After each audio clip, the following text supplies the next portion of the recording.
Who's that coming down the track? It's a mean machine in red and black. Ain't nothing finer in the land than the drunk obnoxious Georgia band. Go, go!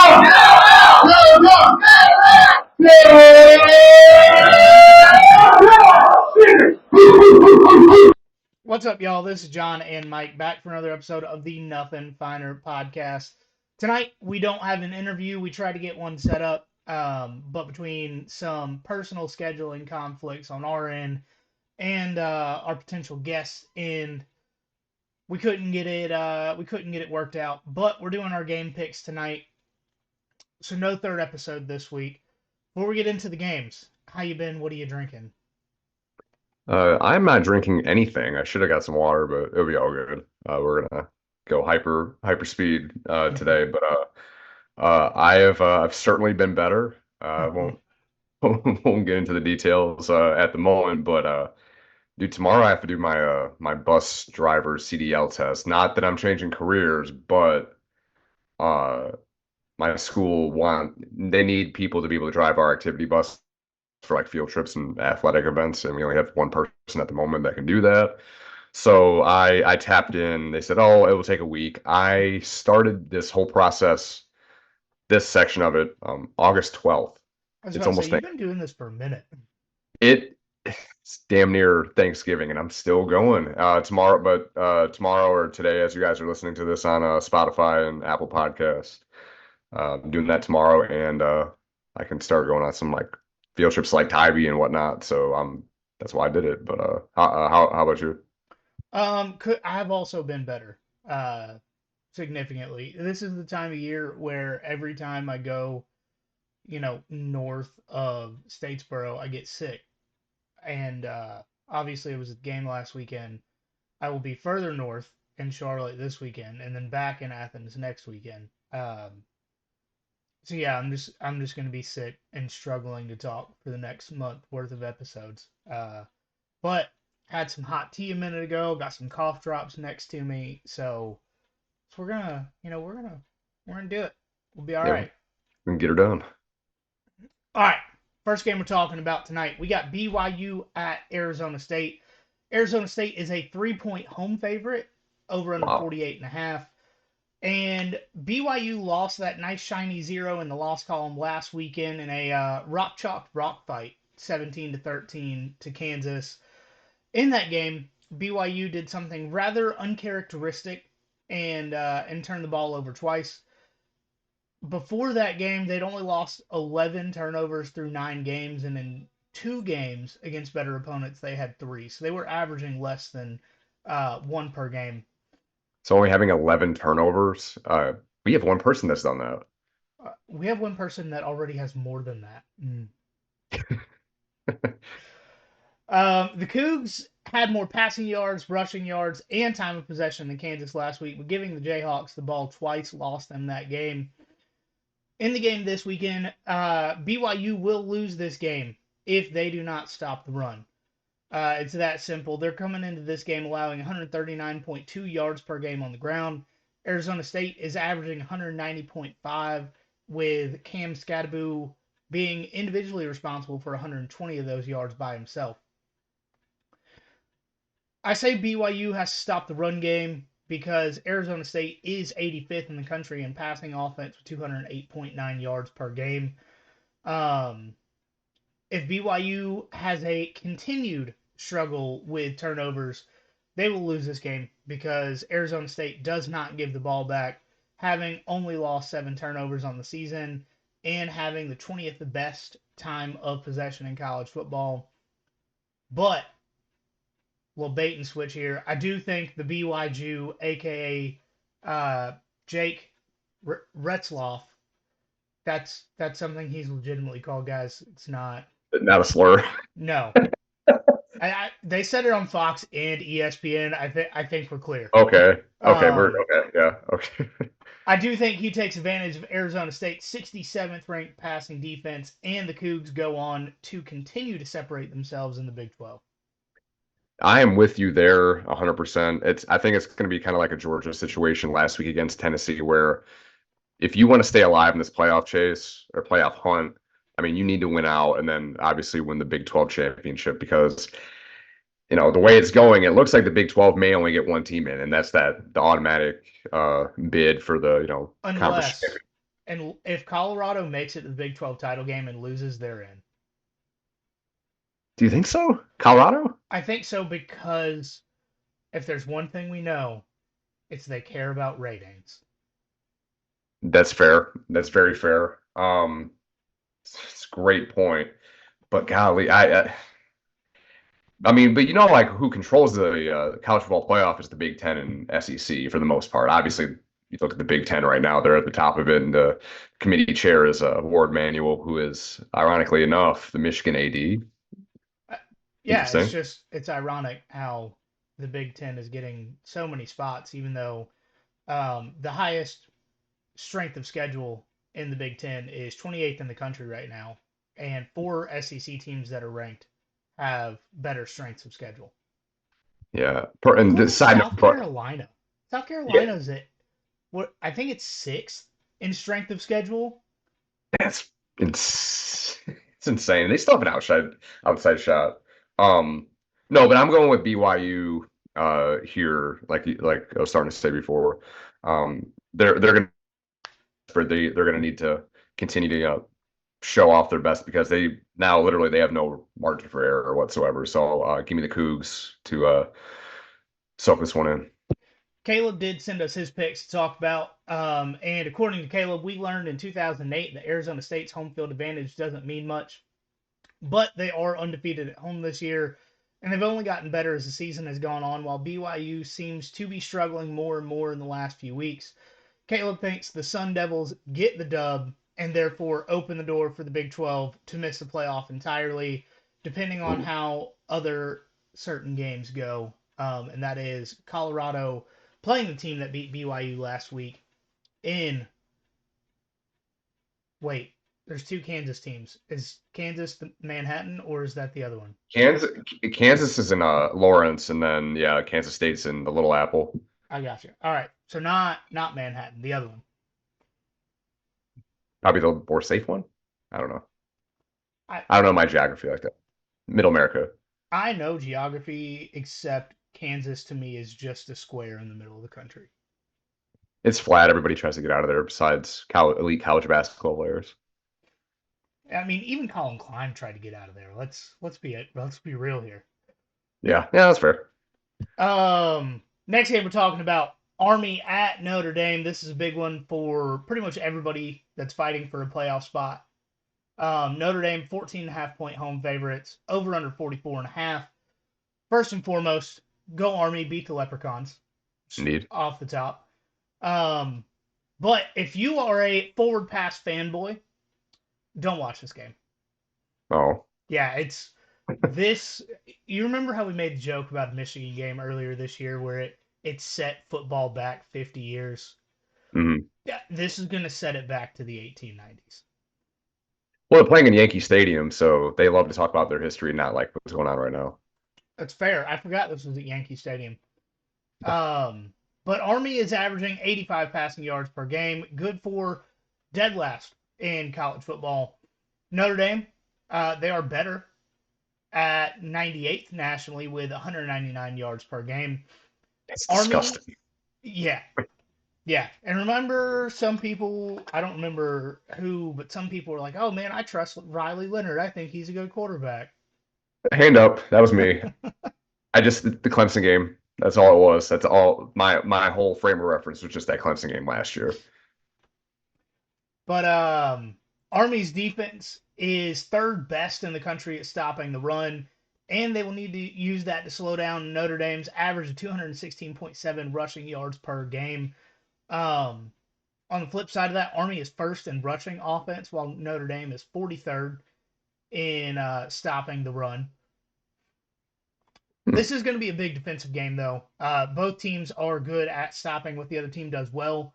The key to Army winning this game is time of possession, which they are second in the country at, and forcing Notre Dame to pass the ball.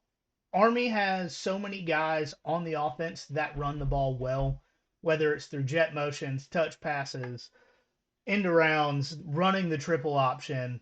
They have a ton of guys that can run the ball well, so they're going to get theirs.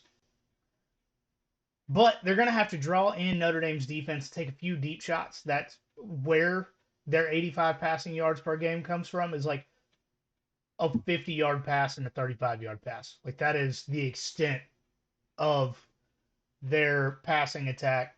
I do not think Army is going to get shut out in this game. Bryson Daly is just too much of a dog. You're not pulling him out. You're not going to hold him down. But for them to beat Notre Dame, they've got to force Notre Dame to play the game that Army wants them to play. Force Riley Leonard to throw the ball into tight windows, make him sit in the pocket and suffocate him instead of opening up rushing lanes when they try to get after the passer. The bias in my eyes says they can do it. The bias in me says they're going to do it. The objective part of my brain says that Notre Dame wins a nasty 20-ish to 14-ish game and doesn't cover. But I think everybody in the country that actually pays attention is going to respect Army more after this loss. I really, really, really want to agree with you, but I love the troops. I mean, first and foremost, love the military. But the thing that sticks out in my mind that's keeping me from picking Army to cover, and not only just that, but to win this game, it's how Notre Dame just completely fucking curb stomped Navy, which is fun to see. But it is, but Navy's defense is not yeah, on the same level as Army's. yeah. But I think Notre Dame's going to win. I agree with you there, but I think Notre Dame is going to cover here. It's not going to be as big of a bloodbath as the Navy game was for the Irish, but I mean Notre Dame's on the cusp, and obviously Army is as well. They have a conference championship game, which Notre Dame doesn't know anything about, so check one in the box for Army. Notre Dame can't relate, but I don't know. No, I think Notre Dame, for their sake, needs to come out and make a statement in this game. Of their 2 games that they have left, this is obviously the best team to play because they finish with USC next week, and they are, they're USC. But they have the chance to do the funniest thing imaginable. They really do. But I mean, I really, really hope I'm wrong here, and Army covers. Well, not only do they cover, that they actually win outright. They money line there, but I do think Notre Dame wins and covers that 14.5. Sorry. So Mike hates the military just as much as Notre Dame. Cool, got it, understood. Caleb, on the other hand, his pick: Army has allowed under 20 points to be scored on them in 8 out of 9 games. Notre Dame's offense has gotten better as the season has gone on, largely because their run game has exploded. Seriously, Riley Leonard hasn't been doing anything special. They've just been getting over 200 yards of rushing offense every week. Well, guys, guess who's number 1 in rushing defense in terms of yards allowed, or number 3, depending on where you look? I've seen both and haven't bothered to verify the stats. It's top 3, though. Do what? The top 3, though. Yeah, top 3. It's them Army Black Knights, who, by the way, are just the second team with the top 25 rush defense Notre Dame will have faced this year. The first was Northern Illinois. Go Army. Okay. Interesting. I mean, again, I hope I'm wrong. Nothing would make me happier than to see Notre Dame, get embarrassed in Yankee Stadium. But I don't know. The Navy. I know the Navy game has nothing to do with this, but Service Academy playing Notre Dame typically doesn't end well lately. So yeah, that is a fair assessment. A game where we hope the home team doesn't do well. And that Never. is Indiana going to the Horseshoe, playing Ohio State, who are 13.5-point home favorites. Over-under is 51.5. And I know we've all heard about Indiana's strength of schedule. So I did a little bit of a deep dive into just their quality of opponents.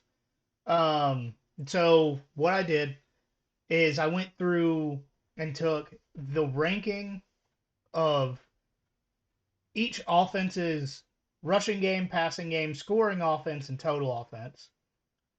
Averaged that, and then I did the same thing for the defenses they played. The average offensive team ranking for rushing, 106.11. Passing, 71.7. Scoring, 108.7. And total offense, 101.5. So objectively terrible. Right. Fits their strength of schedule. Yes. That This is part. all of the opponents they've played this far. Mhm. In the average defensive rankings, they have faced the average 50.4 rushing defense, 65.7 passing defense, 68.7 scoring defense, and 54.4 total defense. So, moral of the story, Indiana may not have had the best offensive opponents, but they have played some legit defenses. And against those defenses, they have managed to get the 47th ranked rushing offense, 23rd ranked passing offense, 2nd ranked scoring offense, and 15th ranked total offense. And they don't give the ball away, only having 7 turnovers through 10 games this season. The Indiana offense is legit. Defense, still huge gray area, for being entirely honest with each other. The problem on the other side of this is Ohio State has had middle of the road competition when it comes to offenses they've played. The only 2 really respectable offenses they've played, they lost to one and almost lost to Penn State. Yeah. I would venture to say if James Franklin was not the coach, but they had those same players, Penn State probably wins that game by 2 possessions. Yeah, I can go with that. Yeah. Ohio State is also way behind Indiana in turnover margin. Ohio State is +4, while Indiana is +10. I think Indiana covers in this game just because of how good their offense is. I do think this game also hits the over just because Ohio State's level of competition has not been good. When it has been good, they gave up 20 something points to Penn State and 30 something points to Oregon. Yeah. But I do really think that this game is a lopsided coin toss. And with that, I mean Ohio State 60, Indiana 40. If Indiana gets 2 turnovers in this game, I think Indiana wins. I really do. Mhm. I trust in their offense that much, especially with Curtis Rourke being back. The problem is, how many opportunities are they going to have to get the ball turned over to them? Right. I think Ohio State's game plan is just going to be run the hell out of the ball Mhm. and control the clock. With that, I do think Indiana covers, but Ohio State still wins. I'm going to try to manifest this into reality. I'm going to put it out there in the universe. As we've talked about, you and Caleb in the previews and stuff, that this season is as close to 2007 as we've had since 2007, right? Yep. Not a ton of big games left in the year because some of the major rivalries aren't necessarily looking like they had been in the past. Michigan, Ohio State, and so on, Alabama, Auburn. But I'm gonna apply that 2007 principle and like the wouldn't it be funny if something where that were happening. Everybody's poo-pooing Indiana. Everybody is. I mean, and for good reason too. They really, like everyone said, they haven't played anybody like in the hundreds with their strength of schedule and whatnot. And you went over all the stats about the offenses and defensives they've played. I know it's in the horseshoe, but it's not impossible to win in the horseshoe. It's not. Oklahoma's done it. Oregon's done it. Michigan's done it. Mhm. It's yeah, it's not impossible. For most Big Ten teams, it is, except for Michigan, but other teams have been able to do it. And Indiana's different. Signetti's coming from somewhere else. He's not he's built up this program quite a bit, and like you said, the offense is legit. I do think Indiana covers. I actually feel pretty confident about that because everyone's counting them out. Ohio State's probably taking them lightly. I would think. I don't have anything to back that up. I'm just assuming because Ohio State hasn't really blown anybody out that they should have blown out or anything like that, and everyone's thinking that's going to be a blowout. I don't think it's going to be. And I'm gonna take Indiana to win outright. I don't feel great about I Yes. Who's your daddy, right? There you go. They're and oh, wow, I was gonna say something else about it too. Uh, and somebody else brought this up, and I can't remember who, so I'm sorry if somebody knows where it came from, and I didn't give them credit. Sorry about that. But if Ohio State loses this game, assuming they beat Michigan next week, 10-2, do they really have legs on to get into this playoff? I mean, really? I think that would be where the Michigan AD pulls out the bias and he's like, man, they ain't played nobody. They lost to two of the only three good teams they played. Mhm. Why should we put them in over, especially if they lose this game, they're not playing in the conference championship, right? Yeah, Indiana would be, yeah. Indiana would be. Well, So, assuming they beat Purdue, which they should, but yeah. yeah, but even then they would have two Big Ten losses. They have a and a tiebreaker. Tiebreaker. Yeah. Yeah. So then it would be, should let's just say Texas makes it to the SEC championship, beats Alabama. Mhm. Should a 10-2 Ohio State that didn't make it to their conference championship game get in over a 10-3 Alabama team that beat Georgia but lost to Vanderbilt? That would be a hell of a conversation. That would be a can't miss rankings reveal, bracket reveal show that ESPN's like salivating over. Honestly, I truly think that with ESPN not selling a streaming service to watch the inside of those rooms, it's because of the bias and talking about ratings and stuff like that. Because ESPN wants money on everything. Yeah. Mm-hmm. So the only reason they're not selling a $19.99 streaming service for you to be able to watch the inside of the playoff committee room is because they talk about that stuff. Yeah. I brought this up in like I think one of our group chats, but we talked about Ward Manuel, Michigan's AD being the chair of the committee. And it hasn't come out yet because obviously the Big Ten, all at the top of the rankings and whatnot. But part of me really wants him to be just petty as hell and just like, oh yeah, the Connor Stallions thing, Ryan Day hiring, his brother's law, investigative firm or whatever to look into, Michigan stuff and all that. I just really hope he just gets super petty and just like skull fucks Ohio State out of this whole thing. If Indiana wins this game, which again, I think America's pulling for. So we'll see. And I mean, Indiana really, really stole the show, or at least the sign about Indiana recently at College Game Day. There was a sign that said Sig Natty, but it was a cigarette and a Natty Light, and it's hell yeah, America's team. Well, didn't Indiana give out like the Signetti, like the Sig, like the Marlboro? I can't fucking say it.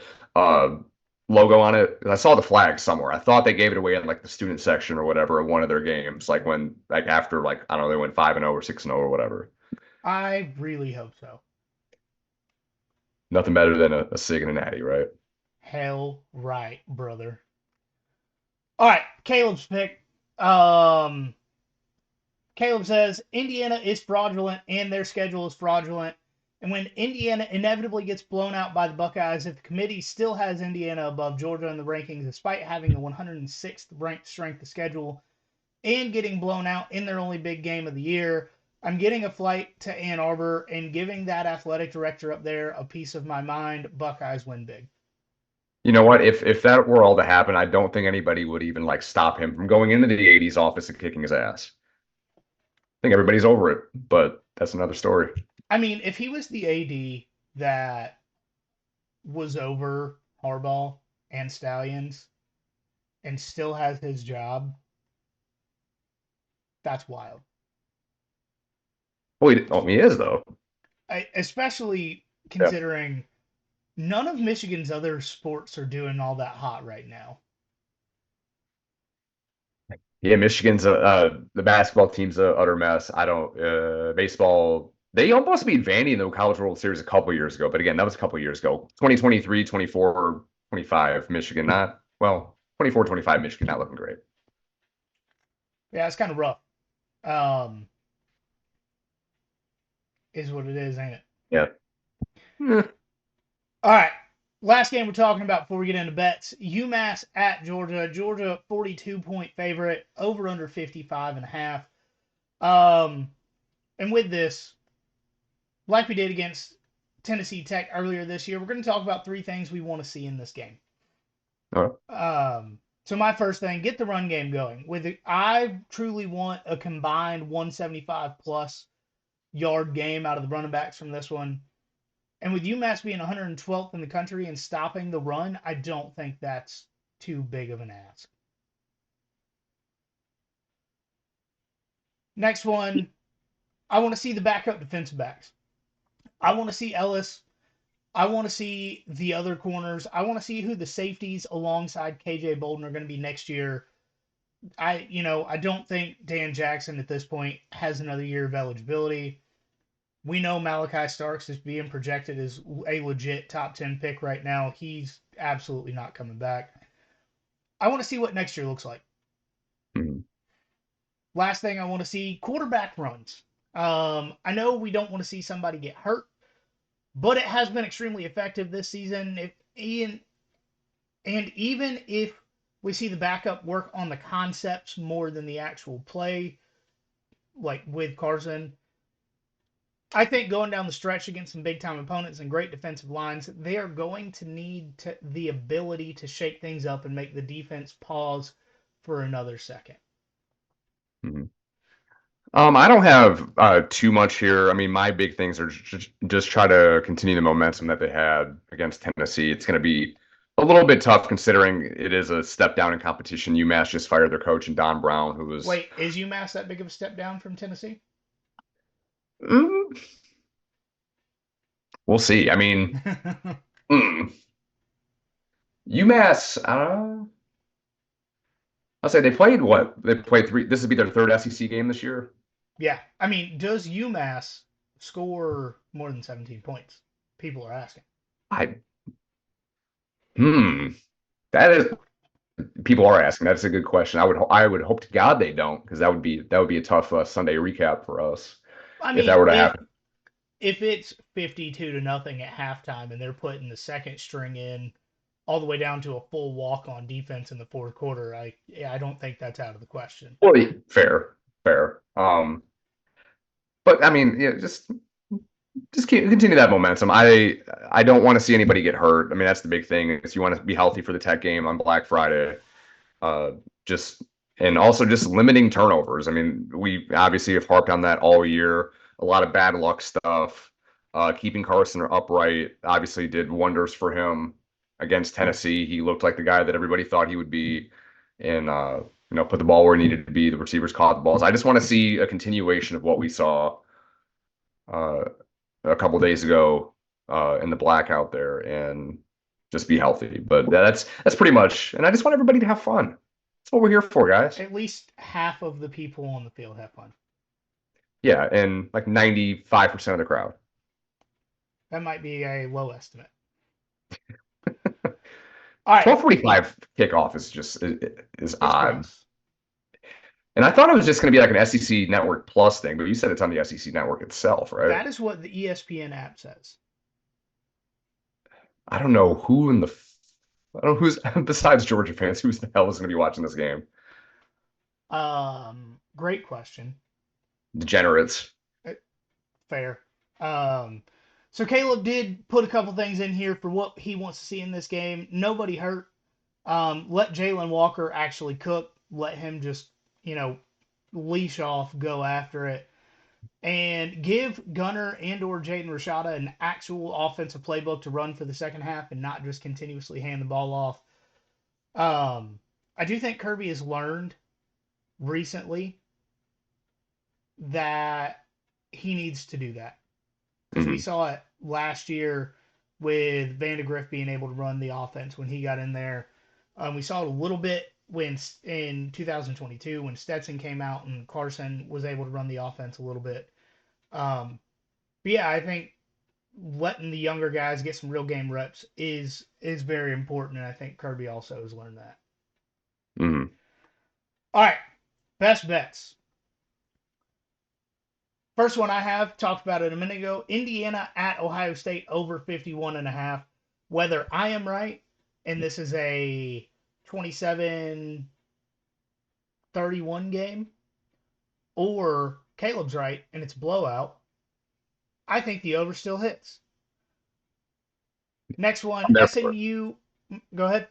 No, I said no. I'm there for it. That would make it a lot more interesting. SMU minus 9.5 at Virginia. I mean, Virginia's let pretty much every team in the country score on them this year. SMU is legitimately fighting to be in the playoff without getting a single penny from the ACC this season. I got Bryson Daly 1+ touchdown against Notre Dame. The sports book that I use has 1+ touchdowns with the same odds as 2+ touchdowns at -143. So if you think he's going to get two, put the money on one because it's a guaranteed there. And I got Texas Tech money line -174. They're playing at Oklahoma State, and Oklahoma State has lost their last 7 games in a row. Um, the Cowboys are down bad in the NFL too. Just all across football, the Cowboys are not having it. I will go ahead and get to Caleb's best fades. He's got Charleston Southern plus 33.5 versus Florida State. Florida State hasn't scored 20 points all season, and they would need to score at least 34 just to beat the spread. Sorry, guys, I've been trying to hold that in for a minute. Tennessee minus 41.5 versus UTEP. They're out for blood and style points. This is another 70-point game for Tennessee. Florida plus 10.5 versus Ole Miss. Caleb's picking Florida outright in this one. And then he also has Ohio State minus 13.5 versus Indiana. Not a fan of that one. No. All right. So had to add mine like super last minute here, so I don't have a ton of notes on them. Just kind of looking at the FanDuel, not FanDuel, the Hard Rock Sportsbook, because I'm hoping that I can use this all next week because we're going down to Orlando for Thanksgiving week, so I can actually use this app. So I got used to it again. But I got Tech -9 over NC State. I'm not. NC State has been god awful this year. Grayson McCall has been whatever the opposite of a revelation is. I don't know. I'm not a big church guy. Um, but they've been god awful. So I'm gonna take Tech there. They're gonna be motivated. Hopefully, I didn't look at if Haynes King is gonna play, but I'm assuming he is. So I'm taking Tech -9 there, and then I'm gonna get on the under 55.5 for Florida Ole Miss. I do think. I mean, obviously both defenses are really good, and if Lagway's playing and he's like, somewhat healthy, which, he played pretty well against Florida last week, at least as far as like, getting them in position to score. Uh, I don't think it's going to be a high scoring game. I'm mad that this game's at noon. Yeah, there's a lot of potentially good games on at noon this week. Yeah. Disappointing. They're just trying to make sure that everybody has the ability to watch Army just destroy Notre Dame in Yankee Stadium. You know, what is the job? What is the function of the Army to close with and destroy the enemy? The enemy's wearing gold helmets this week. Fuck those guys. Yeah, let's go. And last, I do have one last one. You kind of alluded to it earlier when we were talking about Kansas and BYU, but Colorado going to Lawrence. Colorado's a 3-point favorite. I am going to take Colorado to win that game because, like you mentioned earlier, everybody want the powers that be, the people that are making money off the college football playoff, they want Colorado to make it. I think that the Big 12 refs are going to be kind of in on the deal there, making sure that they do their part to get Colorado out of Lawrence and with a convincing win. So I'm going to go Colorado -3 there to beat and beat Kansas. So those are my three. I seriously looked at that one for a minute, but I think the upset would just be too funny. I Beat mean, both of the it Big would, 10 or beat both of the Big 12 leaders in back-to-back weeks. mhm. Kansas just the ultimate middle finger to the conference. I mean, it would be devastating for that conference for that to happen. That's why I think the fix is in. It's just like Jake Paul and Mike Tyson. It, we won't get into That all would that, hurt. but yeah. Yeah, I mean, so Kansas is effectively they have to win out to make a bowl game. They're gonna be fighting hard. Because Jalen Daniels was hurt a good part of the year, right? He was. He was. But he's back now. Yes, he is back, although it was they still lost games with him playing early in the year, but then he got hurt and came back playing a little bit better. Yeah.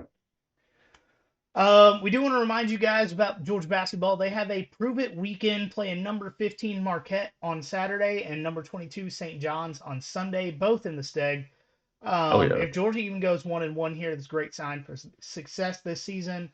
I think if they go 1-1 here, there's a potential that they get, closer to being ranked in the top 25. If you give me both, you're certainly a top 5 team.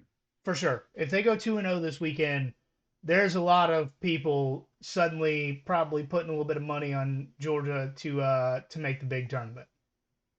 Dude, and Rick Pitino coming back to the Stegman with St. John's. That'll be interesting. When I was in high school, St. John's offered me a full ride academic scholarship. Oh shit. Yeah. And then I looked it up and I was like, no, dude, I don't want to go that far away. All right, guys, it's going to do it for this episode of the Nothing Finer podcast. If you haven't already, follow us on social media at nothing.finer.pod on Instagram, at FinerPod on Twitter, Facebook, YouTube, TikTok. Just look us up. You will find us there. Rate and review the show 5 stars. Share it with your friends, your enemies. Airdrop it on a bus. Just start handing out flyers to little kids at school if you're a teacher. If not, that'd be weird. But, as always, remember, there is nothing finer in the land than a drunk, obnoxious Georgia fan.